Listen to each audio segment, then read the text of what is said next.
me, I think there's a growing sense of dissatisfaction with critique. Now, the term critique can mean a whole lot of things. I gave you a little definition. Critique can also mean, in a very generic sense, fault finding. It can also mean methods to question the truth of authority. Critique as speak truth to power. You know, critique can also be techniques to reveal the figures of power that operate in the dominant discourses and ideologies. That's sort of like what I mentioned before, reveal the hierarchies within what's assumed to be neutral and natural. And then there's even the specific Kantian procedures having to do with Immanuel Kant that, you know, if you're not philosophy majors, you wouldn't know. The Kantian procedures, for Kant, critique involves investigating the limits of human understanding, reason, or judgment. And I will, unfortunately, talk about Kant a little bit later. So the differences among these modes of critique are significant, but all of them, it seems to me, today face the charge that they're insufficient as political methods insofar as they lack the capacity both to transform the existing structures of power and to create alternative social arrangements. You know, so what is the good of, what's assumed to be the good of critique? There is, I think, an assumption in the political transformative capacities of critique that by revealing the truth, if people only knew, then the structures that were critiqued would change. Like that's what, and I think when that clearly doesn't happen, then results a sense of melancholy. In any case, even though I think there is a recognition of this lack of transformative capacities of critique, yes, so two things I'm saying really. Lack of transformative capacities, like by critiquing power, it turns out it doesn't overthrow it. And the other is the inability to propose alternatives. Okay, so that's the, and even though I think there's a generalized in dissatisfaction with critique, such expressions generally are not accompanied by a proposition of a different practice of theory as political intervention, or art as political intervention. Our field of theoretical possibilities are so limited, in fact, that the only alternative to critique often seems to be uncritical theory, that is, some method of affirmation of, collaboration with, or accommodation to the existing forms of power. So what I want to take the remainder of the time to talk about is what seems to me a proposition for an alternative. And so what I'm interested in particular, and what I want to recount to you, that will allow me then to ask you the art question, are the final 2 years of lectures of Michel Foucault at the Collège de France. So Michel Foucault taught, you know, his teaching job, great teaching job, by the way, at the Collège de France. What you have to do there is you lecture for 10 weeks, and each of these lectures are now being published. Now the final 2 years, which are from the 82-83 season and the 83-84, are just, they have been published in French. The first of these two was just published in English, I think, last summer, and the second one yet to be published in English. And they're all under the title, The Government of Self and Others. That's what the two-year set of lectures is about. And what I see in these lectures, as I'm saying, is I think this is the way I read it, and I'll try to recount this in a minute, that they start with an expression of his dissatisfaction with critique, and they end with a proposition of a kind of militancy, what he calls it, of thought and action that I see as an alternative, as him trying to work towards an alternative to critique.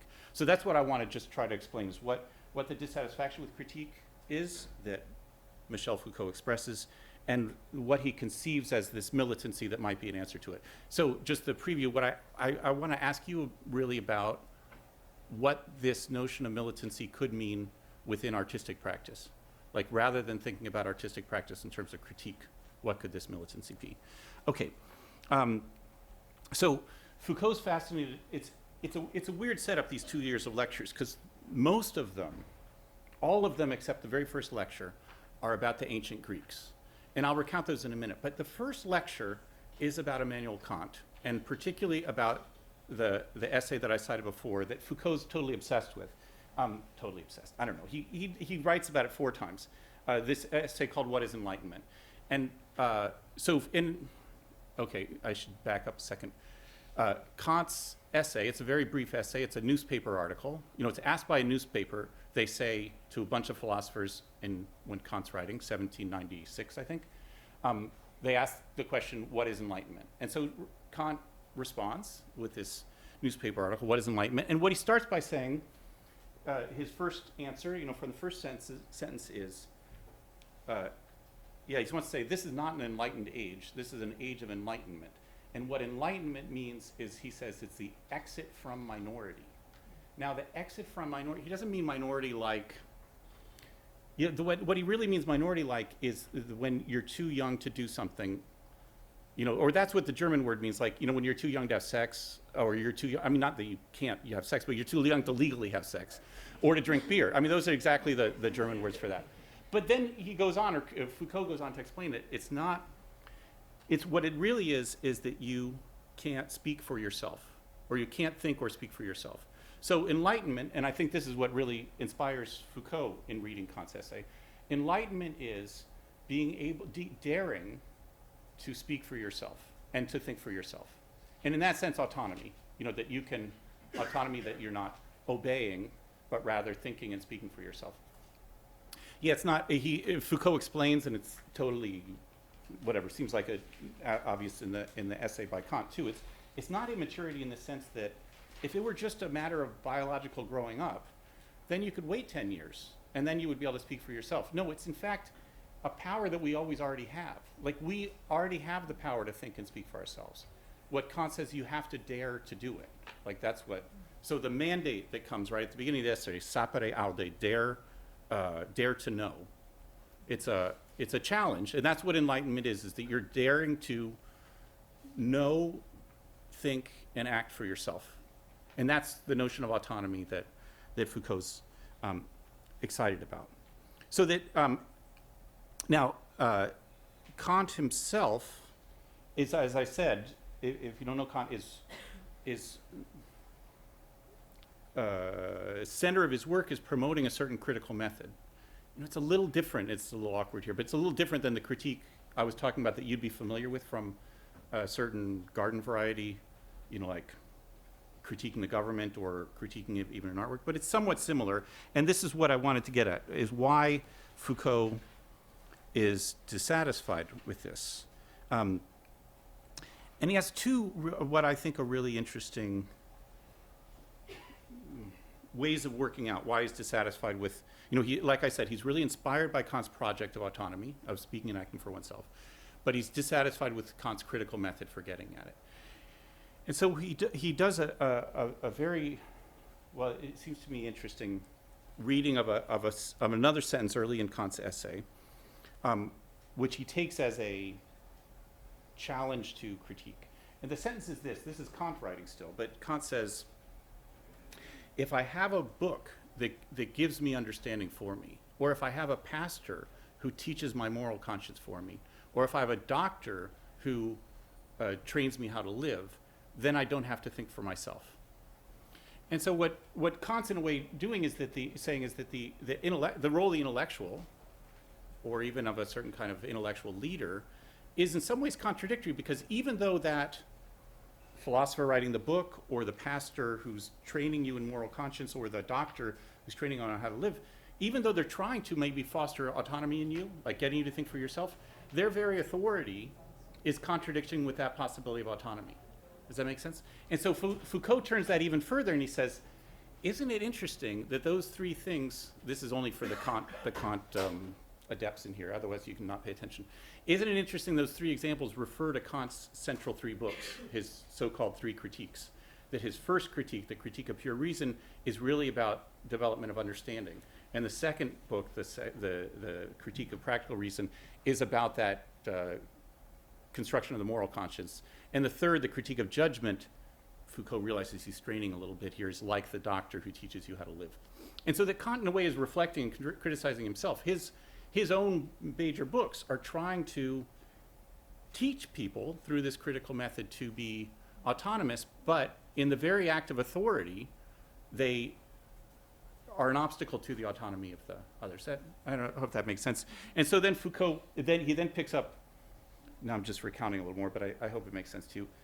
In another of Kant's texts, this conflict of the faculties, in which Kant's reflecting on the French Revolution, and he says that these revolutions, he's putting them all together, always end up that the leaders tried to teach the people, to liberate themselves, but they end up undermining that revolutionary project by just establishing the authority of the leaders themselves. So it's a similar kind of dynamic of, which we say, the conflict between authority and autonomy that's part of the critical project. Does it make sense? I mean, okay, let me try just a little bit too casual link to our notions of critique. Is there some ways that, can you imagine that there's some ways that the kind of critical practice that you're used to, either in humanities scholarship or in artistic practice, could have the same effect, like that there's the assumption that if you reveal the truth about, I don't know, Hollywood ideologies of Hollywood film, or about any number of other practices, if you reveal the truth about it, that it will then inspire people or allow people to act and think for themselves, but that the very authority of the critical act undermines that possibility. Or that's at least what Foucault's playing with. Okay, so that's one dissatisfaction with critique. His second is the dissatisfaction is that critique is unable to present an alternative.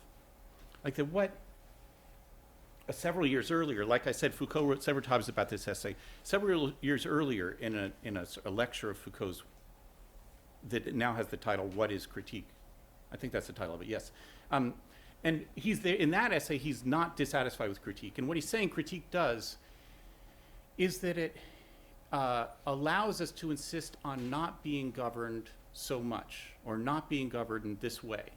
But it doesn't, and this is what he says in the later essay, and this is where I think the dissatisfaction is, does not propose an alternative mode of governance. Like the critique is not able to make that proposition. Okay, I think you see where I'm going. So, as I said, this is the first lecture in a 2-year course of lectures. I'm not going to summarize for you, or I'd be happy to talk about, but I'm worried I'd bore you, the next 2 years. The next 2 years, he goes back to ancient Greek thought. And he does more or less 3 periods of ancient Greek thought. And he sort of, in his theme, what he says it's about, and what it is about really, is tracing this one concept in ancient Greece, parrhesia is the Greek word, which translates more or less as truth-telling or free and frank speech. And he traces that through a number of philosophers. But in some ways, he has to be answering. He did the introductory lecture about critique here. These next 2 years have to be somehow answering the problem about what to do about it. Yeah, the short version, and I'm skipping, like I say, 2 years here. The first period more or less centers on Pericles in Thucydides' book. Pericles' orations. I'm sure some of you know them. The second period is mostly about Socrates and Plato. And it's the third period that interests me most. So I'm going to just leave off a lot of it. What interests me most about the third period is now about the Cynics, the ancient Cynics. Because it's here that he proposes what I see as an alternative to critique in what he calls, a form of militancy, which seems to be different from critique. And I would call it a biopolitical militancy. So let me give you a brief description of it, and then I can sort of repose my problem and end. So Cynics, Cynic in Greece is dog, so it's a dog philosophy. Kynikos is dogs, and so these Cynics were dog philosophers. And so Foucault then goes on and tries to describe it as a dog philosophy. And it's a dog philosophy in, he had 4 ways. Let me put them together, though. It's in a way living a dog's life. See, that's important for him about this. He's saying, this is partly part of the narrative I've left out, is that really we have to recognize truth in one's life. Like that's sort of what these Cynics are taking from Socrates too. That you have to not only tell the truth about your life, you have to live a life that corresponds to that truth about your life. So even living a true life, which is, like I say, both telling the truth about and to yourself. This is what Socrates is doing, but also then living a life that corresponds to that. So he's reading the Cynics as extending that Platonic or Socratic idea about a true life, but doing it not in would say, ethical, individualistic way, but in a social, public way. Yeah, so the first way that they're like dogs, these ancient cynics, the first ways in which they're dogs or have a dog's life. That's where I got it on that distracting tangent about life. The first way it's like a dog's life is in their poverty and their exposure. Like they're like dogs in that they are poor, these ancient cynics.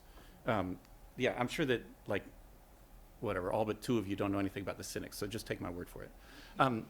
They're poor and their exposure by which I mean they completely expose themselves socially. So partly what their actions are often about scandal. These are things that interest Foucault too. Scandal of doing things in public that others only do in private. So for instance, he's very interested in Diogenes or others of these Cynic heroes who will like not only break social conventions by like eating in public, but also masturbate in public. Like that's one that very much, so that everyone else does and are fine with masturbating in private, but the cynics doing it in public, like a dog exposed in public, is what is the first part of the dog's life here. Yeah, Foucault goes on about this part about Diogenes saying, if only everything were so easy as masturbating, like if only when you were hungry, you could just rub your stomach and it would go away, and like you would no longer be hungry. It would be like great. And so, but doing this in public is part of his, you'd figure that Foucault would like that. But, so that's a certain kind of scandal, let's say, of acting like dogs, exposing oneself. I mean, the poverty is in a way very, very, very similar to the exposure, and then scandalize. So, but then there's another aspect too. Let's call it the second aspect of the dog's life. Foucault doesn't conceive of the militancy of the cynics as only the power to scandalize. Two other aspects of the dog's life demonstrate for him the cynic's courage to attack and confront and combat the dominant society. Cynics bark and bite the social institutions and practices they oppose. And finally, cynics are vigilant guard dogs of a true life. Cynic combat, Foucault explains, is a voluntary and constant combat, an explicit aggression that is addressed to humanity in general, to humanity in its real life as horizon or object to change it in its moral attitude. But at the same time, and through that, to change it in its habits, conventions, its ways of life. So what Foucault identifies as militant life in the practice of the cynics is a struggle against the self and for the self. This is the way he says it, against others and for others. Cynics may not be the first to conceive of philosophy as militancy, he concludes, but they give it a distinctly open and violent form. So the cynics inherit from Socrates the focus on life and the identification of truth-telling with the true life, but they change it radically. Rather than the project to know oneself and care for oneself, the cynics aim, on the other hand, to attack the self in order to make it anew. And also, they refuse to separate the care of the self from the care of humanity as a whole, the government of the self from the government of others, which they equally seek to attack and transform. The only way to discover such a life, a new life, a life transformed, is to transform our world and to make of this world another world. Let me jump to one other part. I have one other thing prepared. The militant life of the cynics functions for Foucault as an alternative to critique as primary mode of theoretical and political intervention. This militancy is certainly not a rejection of critique. Foucault recounts, as I just said, how strongly the cynics attack the dominant social norms and institutions through provocations and scandalous actions. Like dogs, the cynics bark and bite. But militancy is not only critical. Militancy aims also at constructing a new life and creating, or at least prefiguring, a new world. Militancy, in other words, has an entirely different relation to governmentality than does critique. Whereas critique aims, as Foucault says, at the art of not being governed so much or in this way, militancy seeks to govern, but to govern differently, creating a new life and a new world. Yeah, so here's my question for you. I hope that this has been more or less clear. So what do I hope has been clear? On the one hand, this mandate to be political that has, I think, primarily taken the place through critique. The second is a certain dissatisfaction with critique's ability either to change the system we're criticizing or to create and propose a new one. And then this third, which I'm finding intriguing, is Foucault's proposal of a militancy. You know, why do I call it a biopolitical militancy? Because it has to do with the creation of new forms of life. Like, so biopolitical in that sense. This biopolitical militancy as something different than critique. And so, yeah, so that's what I wanted to ask you to think about the art world, or artistic production in this regard. So, you know, this power to scandalize and the kind of things that titillate Foucault, you know, about, you know, doing things in public that others would only do in private. That scandalizing power, I mean, can't you think of infinite examples from the last 20 years of artistic production of performances and other artistic acts that scandalize in precisely that way? So, and I think, you know, are critical in that sense. I guess what I'm asking is it possible also to think about this creation of new forms of life as a mandate or a possibility within artistic production? You know, that not only scandalizes or not only critiques, but also is able to create new forms of life. And I mean not new forms of life as subculture, subset, but rather that addresses humanity as a whole. I mean, that's the other mandate he has about the Cynics, which I thought was interesting. So, if critical practice lacks the political effectiveness, and I'd say even more so in the post-Fordist context that Pascal's working through, could this biopolitical militancy offer an alternative for artistic production? Or, here's another way of saying it, it's probably a better way of saying it. Do you see already artistic practices that do operate on this level of what Foucault, and I guess I am trying to think of as biopolitical militancy? That is that not only bark and bite, you know, the institutions of and habits and social norms, but also create in a generalized social way new forms of life that can provide an alternative to the society that we're. I see a no already, but it would be, so I guess I have two questions for you. Like, could you teach me about ones that are already existing that I'm aware of, or could you imagine how this is what I was thinking about coming here, is that after having read him, I thought, oh, well, this may be something that artists know much better than others about this possibility of creating new forms of life that would, and in that sense, destroying this life for a new life and creating a new world. Okay, that's my question. I'm ready to stop.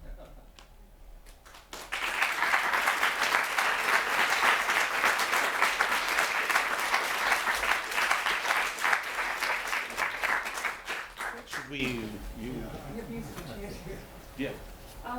Thank you both very, very much. Just stand.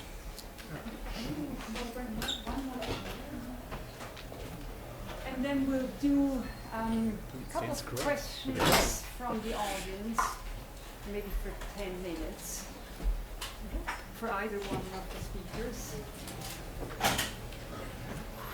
Just one in the back or one in the front. Go ahead. Yeah. Maybe Go ahead. if you would. Yeah. Michael, wouldn't that